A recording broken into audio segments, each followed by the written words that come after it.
Hello everyone, this is Special Educator Pooja Prakash from Center for Special Education Allahabad. Welcome to my channel Learning for All. देखिए अपने सारे videos में मेरी ये पूरी कोशिश रहती है कि मैं आपको हर बात जो भी बताऊं, चाहे मैं गोल डिस्कस करूं, चाहे मेथड्स एंड टेक्निक्स को डिस्कस करूं, वो प्रैक्टिकल मैं आपको दिखा सकूं। आज का वीडियो एक रिक्वेस्टेड वीडियो है और एक माँ ने मुझसे पूछा है कि हमारा बच्चा बैठ ही नहीं रहा है। इनफैक्ट सिटिंग टॉलरेंस को लेके कई क्वेश्चंस हैं और एक माँ ने लिखा है सवाल में कि मैं परेशान हो गई हूँ, मेरी बेटी बैठती ही नहीं है। तो देखिए सबसे पहले ये नहीं देखना है। अभी कल भी मैंने एक माँ से बात की, ठीक है, तो माँ कह रही है कि एक थेरेपिस्ट ने बोला कि बस बच्चे को बिठाओ, ठीक है, बस बिठाओ। पहले आप एक बात बताइए, आप और ये बच्चे जो गिरी हालत में ये बच्चे 3, 3.5, 4 साल की उम्र के एज रेंज के हैं, मैं आपको ये भी बताऊं। अच्छा, एक चीज़ मैं और यहाँ स्पष्ट करना चाहूँगी कि जब भी कोई गोल डिस्कस करते हैं या कोई एक्टिविटी डिस्कस करते हैं तो वो एज वाइज नहीं होती है कि क्या बच्चे का एज है। देखिए गोल जब भी डिज़ाइन किए जाते हैं तो वो पर्पसफुल होने चाहिए, एक बात। दूसरी बात, बच्चे का मेंटल एज क्या है, इस बात से बहुत ज़्यादा फ़र्क पड़ता है। देखिए कई बार ऐसा होता है कि बच्चा 7-8 साल का होता है लेकिन उसकी जो मेंटल एज होती है वो 4, 4.5 या 5 साल के ही बच्चे के बराबर होती है। तो how it could be possible कि आप एक 8 साल के बच्चे का गोल लगाएंगे। जब भी आप कोई गोल प्लान करें तो आप बच्चे की क्रोनोलॉजिकल एज यानी कि जो बच्चे की वास्तविक उम्र है वो, और एक जो उम्र आपके क्लिनिकल साइकोलॉजिस्ट ने असेसमेंट करके बच्चे की मेंटल एज जो बताई होगी कि आपका बच्चे की मेंटल एज ये है, इन दो चीज़ों के आधार पर मिलाकर and then need base and activity wise फिर एक्टिविटी को प्लान किया जाता है। कभी भी बहुत क्वेश्चंस पूछे जाते हैं कि मैम बच्चे की उम्र बता दीजिए। बच्चे की उम्र से कोई फ़र्क नहीं पड़ता, बच्चे की मेंटल एज से फ़र्क पड़ता है, राइट। तो एक ये पॉइंट आई थिंक मैंने आपको क्लियर किया होगा। सेकेंडली देखिए ऐसे कह दें कि बस बिठा दिया बच्चे को और हम फोर्स कर रहे हैं कि तुम बैठो, नहीं। बीते समय में पिछले अगर मैं 10 दिन की बात करूं तो 10 दिन में सेंटर पे, इन सेंटर और ऑनलाइन सेशंस में भी कुछ एडमिशन हुए हैं। बहुत सारे पेरेंट्स सिटिंग टॉलरेंस की समस्या को लेकर बहुत जूझ रहे हैं। आप एक बात ये समझिए कि आपका बच्चा जो 3, 3.5 साल का या 4 साल का जितनी भी उम्र का हो गया है और अब आप उससे एक्सपेक्ट कर रहे हैं कि वो सेशन में जाए, अच्छे से सिटिंग करे और इंस्ट्रक्शन ले। How it could be possible. अगर बच्चा 3 साल का भी है, मेरे पास इस वक्त जो सबसे छोटा बच्चा है वो 24 महीने का है और माँ चाहती है कि वो अपनी दूसरी तीसरी कक्षा में ही सेटल हो जाए, ठीक है। ऐसा नहीं होता है। कैसे होता है ये आज डिस्कस करते हैं। सबसे पहले हमें एक ऐसे कमरे का चुनाव करना है। अगर हम सेशंस को घर पर ले रहे हैं या सेंटर भेज रहे हैं, देखिए सेंटर भेज रहे हैं तो थेरेपिस्ट की जिम्मेदारी है कि वो कैसे डिज़ाइन करेंगे, लेकिन मैं अभी आपको बता रही हूँ कि अगर हम घर पे सेशंस ले रहे हैं या ऑनलाइन स्पेशल एजुकेशन मोड के माध्यम से ले रहे हैं तो कैसे करना है। सबसे पहले ये डिसाइड करना है, ये प्लान करना है कि वो कौन सा कमरा है जिसमें जब हम सेशन लेंगे तो सबसे कम डिस्ट्रैक्शन हो। एक बात, ऐसा नहीं होना चाहिए कि आप सेशन ले रहे हैं, उसी वक्त कोई निकल के जा रहा है, उसी वक्त कोई उधर से आ रहा है, उसी वक्त किसी को कुछ उस कमरे से चाहिए। आप घर के लोगों के साथ सबसे पहले मिलकर ये सलाह मशवरा करिए कि भाई अब सेशन स्टार्ट करने जा रहे हैं और अगले एटलीस्ट आधे घंटे कोई डिस्टर्ब ना करे। एक बात। दूसरी बात, हमको ये देखना है कि क्या कमरे में समुचित लाइट की व्यवस्था है। कई बारी ऑनलाइन स्पेशल एजुकेशन के माध्यम से जब हम अलग अलग राज्यों के लोगों से मिलते हैं तो हमें कभी लगता है कि कहीं बहुत अंधेरा है किसी कमरे में इतना उजाला है। देखिए बच्चे को ऑटिज़म है तो हमको उनकी सेंसरी नीड्स का भी तो ध्यान रखना होगा। वो बहुत सेंसिटिव हैं अपने सेंसरी इश्यूज़ को लेके, थोड़ा सा टच, थोड़ी सी आवाज़, थोड़ी सी रोशनी, कई बारी फ़ैन की, जो रेगुलर फ़ैन हमारे यहाँ 4 नंबर 3 नंबर पे चल रहा होता है, इसकी आवाज़ भी उनके कानों में बम्बार्डमेंट की तरह प्रतीत हो रही होती है, साउंड कर रही होती है। हमको इन सब बातों का ध्यान रखना है। और हमको क्या ध्यान रखना है? हमको खुद को एटलीस्ट 1.5 से 2 महीने का टाइम देना है अपने आप को। अब जब हमें अपने आप को देना है तो हमें क्या सोचना है? सबसे पहले, जैसे अभी बीते कुछ दिनों की बात हम बताएं, जिन बच्चों को हमने असेस किया, जिन बच्चों के हमने एडमिशन लिए, बच्चा 4 साल का हो गया है और कई अपॉइंटमेंट्स के टाइम दिए जा रहे हैं कि इस टाइम पे अपॉइंटमेंट ले सकते हैं, इस टाइम पे। बच्चा किसी भी वक्त सेटल नहीं है, बच्चे का सोने का कोई समय नहीं है, बच्चे का उठने का कोई समय नहीं है, जब उठ गया तभी सवेरा वाला हाल है। अब एक बात बताइए, ये जो बच्चा 4 साल से या पिछले 3 साल से एक अपनी लाइफ एक डिसिप्लिन में नहीं जी रहा है, तो उसके लिए सबसे ज़्यादा क्या इम्पोर्टेंट है कि क्या वो सेशन में बैठ जाए या वो कुछ अपनी लाइफ को पहले सिंक्रोनाइज़ करे, अपने डे को पहले सिंक्रोनाइज़ करे। मुझे ऐसा लगता है कि पेरेंट्स को सबसे पहले ये ध्यान देना चाहिए कि वो एक निश्चित समय से उठे। ठीक है, 15-20 मिनट, आधा घंटा ऊपर नीचे चलता है, लेकिन ऐसा नहीं हो सकता कि आपका बच्चा 9 बजे सो के उठ रहा है, मैं कहती हूँ 8 बजे भी सो के उठ रहा है, तो वो बिल्कुल गलत है। नहीं उठना चाहिए। आपको हर हालत में बच्चे को 6 साढ़े 6 उठाना ही उठाना है। उसके बाद आप उसका एक रूटीन सेट करिए, मॉर्निंग का रूटीन जो भी है कि वो नहाएगा धोएगा, बाहर कुछ फिजिकल एक्टिविटी करेगा।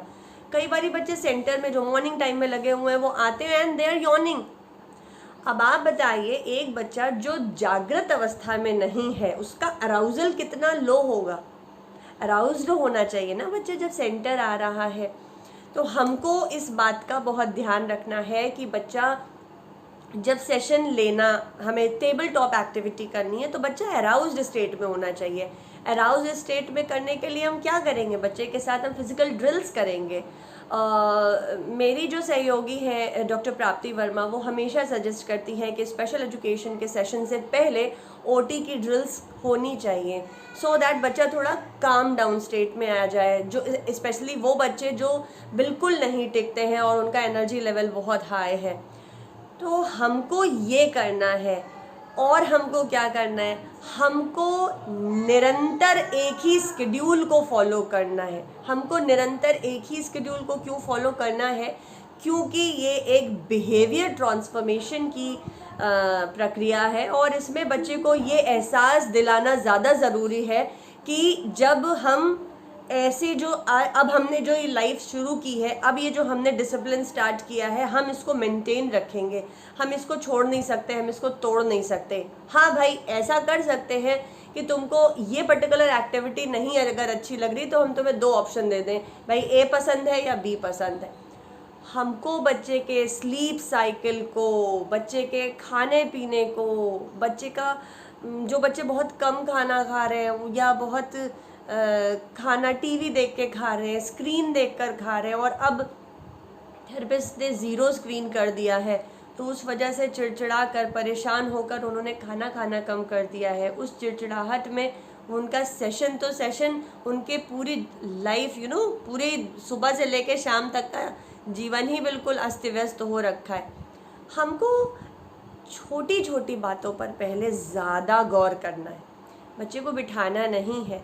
अरे यार, बच्चे के साथ आपका कनेक्शन स्टैब्लिश होना चाहिए। आपको पहले ये देखना है। कनेक्शन स्टैब्लिश करने के लिए आप बहुत सारे बबल्स का प्रयोग कर सकते हैं, आप बहुत सारे बॉल्स का यूज़ कर सकते हैं, बलून्स का यूज़ कर सकते हैं। पहले बच्चे के साथ बच्चे की तरह घुल मिलकर खेल तो लो यारा। बच्चे की दोस्ती हो जानी है आपसे। जिस दिन दोस्ती हो गई, प्लान तो लगा ही लेंगे, गोल तो लग ही जाएगा। पहले कनेक्शन तो स्टैब्लिश करिए। I found out and I see there so many mothers, but connection उनका एज अ मदर अपने बच्चे के साथ बिल्कुल लॉस्ट रहता है। I feel this is not the right way. ये मुझे जो मेरा अपना मैं ये अपना अनुभव कह रही हूँ। मुझे ऐसा लगता है बच्चे के साथ दोस्ती ज़्यादा ज़रूरी है, क्योंकि हमको ऐसा लगता है कि आपने काम किया नहीं किया टेबल टॉप एक्टिविटी पे, उससे कोई फ़र्क नहीं पड़ता। पहले बच्चा कनेक्शन स्टैब्लिश कर ले, चाहे थेरेपिस्ट की बात हो रही है चाहे मम्मी पापा की बात हो रही है, कनेक्शन एक बार स्टैब्लिश हो गया बात बन जाएगी और फिर हमारे गोल्स स्टार्ट हो जाएंगे। पहले बच्चे को एक रूम में ही रखना है, बैठ के नहीं कर रहा है तो खड़े होकर ही कराना है। 1 मिनट का टारगेट लेके चलना है कि कुछ एक कहीं से काम करा के बहलाकर फुसलाकर राइम्स कराकर लाए और किसी बहाने से चेयर पे बिठाया। अब जब चेयर पे बिठाया तो सिर्फ 1 मिनट के लिए बिठाया। आपको लगता है एक बच्चा जो 3-4 साल का हो रहा है और आज तक वो स्टेबल ही नहीं है, माँ कह रही है ये तो सोफे पे ही जंप करता रहता है, बेड पे ही जंप करता रहता है, बेड से कूदता रहता है, सोफे से कूदता रहता है। How it could be possible कि वो 4 क्लासेस के बाद टेबल टॉप एक्टिविटी बिल्कुल अच्छे से टीचर का इंस्ट्रक्शन लेके करने लगेगा? आपको नहीं लगता कि आप एक मुगालती गोल मतलब कि मंशा रख रहे? हमें ऐसा लगता है कि मुगालत नहीं रखनी चाहिए। संशय, आप ये एक बहुत सुपरफिशियल थॉट है कि बच्चा ये चीज़ कर देगा। Why he will do? 3 साल का बच्चा है 3 महीने दीजिए, 4 साल का बच्चा है 4 महीने दीजिए, पहले उसके साथ कनेक्शन स्टैब्लिश करिए। और एक बात, क्योंकि ऐसे में हमने अभी महसूस किया बीते 1 हफ्ते में कि माता पिता बड़े हताश और निराश हो रहे हैं, लेकिन हमको क्या करना है? हमको नज़र अपने गोल पे रखनी है। ठीक है बेटा, आज तो तुम 1 ही मिनट बैठे हो, कोई बात नहीं, अभी हम तुम्हारी ये सारी एक्टिविटीज़ करा के आई विल ट्राई कि तुम 1 मिनट फिर बैठ जाओगे। हमको पहले ये जो हमने आदत शुरू की है 1 मिनट कुर्सी पर बिठाने वाली, इसकी हम फ्रीक्वेंसी एंड फ्लुएंसी दोनों पर काम करेंगे कि बहुत रेगुलर हम कोई एक्टिविटी करेंगे फिर 1 मिनट। अच्छा ठीक है, बैठो, पहले हम अभी ये चीज़ देते हैं, पहले बैठो फिर हम देते हैं। हमको पहले इस तरीके की कंडीशंस को समझाना, उस चीज़ को समझ पाने की स्टेट में बच्चे को लाना है, तब हम 1 मिनट से ये सिटिंग टॉलरेंस को बढ़ाते हैं। हालांकि आज ये जो रिक्वेस्ट किया है वीडियो, मम्मी ने मुझसे बोला है कि बच्चा अगर सीवियर ऑटिज़म की कैटेगरी में है तो हम कहाँ से शुरुआत कर सकते हैं। वीडियो में मेरा एक बहुत प्यारा सा बच्चा वरुण नारंग आपको कुछ एक्टिविटीज़ करके दिखाएंगे। जब शुरुआत में वरुण आए थे तो वो इन्हीं एक्टिविटीज़ से उनको करके बिठाया गया था। थोड़ी सी एक्टिविटी कराई जाती थी और फिर उनको एक चक्कर घुमाया जाता था सेंटर पे, फिर बिठा के एक काम कराया जाता था, फिर सेंटर पे घुमाया जाता था, फिर सारे कमरों में घुमाना बंद करके अपने ही कमरे में 1 राउंड 2 राउंड करवाया जाता था, फिर एक एक्टिविटी करवाई जाती थी, फिर 1 राउंड घुमाया जाता था। क्योंकि देखिए वो हमारी सेंसरी डाइट है, वो हमारी सेंसरी भूख है कि हमको एक एक्टिविटी करने के बाद हमें जंप करने का मन करता है। आपको वो एक उसका जो आपके बच्चे का जो भी ऑक्यूपेशनल थेरेपिस्ट है, आप उसके साथ मिलकर ये प्लान करें। अब बच्चे को मन कर रहा है कि हम फ्लैपिंग करें, हम हैंड फ्लैप करें, हम फिजिटिंग करें, और आप कह रहे हैं नहीं करना है, आप उसे सब्स्टिट्यूट दीजिए ना। आप उसे स्पाइकी बॉल्स दीजिए, स्क्वीजी बॉल्स दीजिए, आप उसे फिजिट टॉयज़ दीजिए। बहुत सारे बच्चों को जब हमिंग करने का मन करता है कि वो एक काम करेंगे कुछ भी बड़बड़ शुरू हो जाते हैं, ठीक है, इकोलेलिया करने लगते हैं, तो आप उनको कुछ च्यू करने के लिए दीजिए। आपका ऑक्यूपेशनल थेरेपिस्ट बताएगा कि उस समय हमें इस चीज़ को कैसे कोऑर्डिनेट करना है। मुझे ऐसा लगता है कि अभी वीडियो में वरुण ने चीज़ों को बहुत स्पीड में जल्दी से कर दिया है, बट आई होप कि जिस मदर ने मुझे ये वीडियो रिक्वेस्ट किया है वो उसको उसका जवाब ज़रूर मिलेगा, एंड हम बेटा वहीं से शुरू करेंगे। और एक सबसे बड़ी बात, बेटा हिम्मत नहीं हार सकते, जीवन है तो संघर्ष होगा। और मैं अपने सेंटर पे आने वाली सभी मम्मी से एक बात कहती हूँ कि हिम्मत करने वालों की कभी हार नहीं होती है। हम बैठ जाएं और हम देखें कि फ़लाँ सेंटर में क्या हो रहा है, फ़लाँ सेंटर में क्या हो रहा है, वो क्या करा रहे हैं, वो क्या करा रहे हैं। इससे अच्छा कि हम ट्राई करें, हम ट्राई तो करें, सफल हो या विफल हो वो ईश्वर के हाथ में, लेकिन हमें हिम्मत नहीं हारनी है। आज बच्चा नहीं बैठा है, हम कल फिर से शुरू करेंगे। हिम्मत नहीं हार सकते हैं, क्योंकि हिम्मत करने वालों की कभी हार नहीं होती और तूफ़ान के डर से नौका पार नहीं होती, राइट। आपके भी कोई क्वेश्चंस हैं तो आप उन्हें कमेंट बॉक्स में लिखिए। I would really love to answer them. And आप परेशान नहीं होइएगा, सिटिंग टॉलरेंस पे अभी मैं बहुत सारे वीडियोस बनाऊंगी जिसमें मैं मल्टीपल एक्टिविटीज़ को कवर अप करूंगी, right. This was the initial and introductory video जिसमें मैंने बहुत डिटेल में बताया है कि हम कैसे कर सकते हैं, from where we can start, right. I hope you will find this video helpful and सभी पेरेंट्स से शेयर करेंगे। Let's help everyone and god bless everybody. मैं मिलती हूँ आपको एक दूसरे वीडियो में एक नए कंटेंट को डिस्कस करते हुए। Till then, happy parenting. आराम से डालो,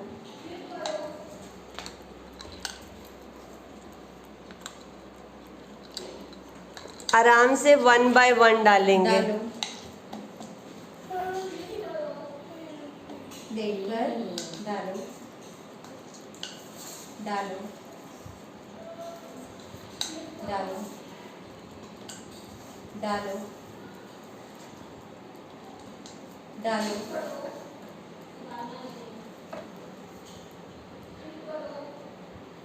डालो, डालो, डालो, चलो फटाफट डालो, डालो, डालो, वेरी गुड, दे दो, रखो,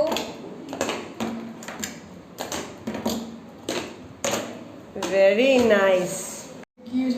डालो, डालो, he is so happy. Tweezer दे दो, फिक्स करो, फिक्स करो, निकालो, रखो,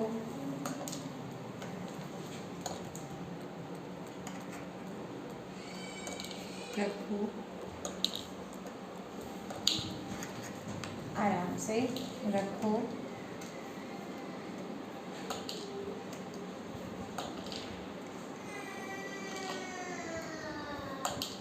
वेरी नाइस। रखो,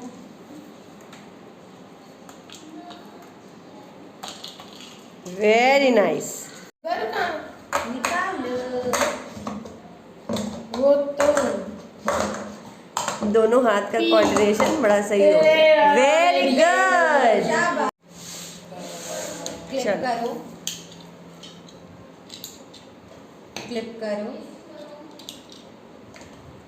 क्लिप करो,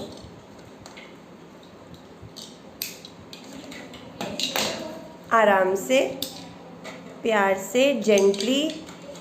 क्लिप करो,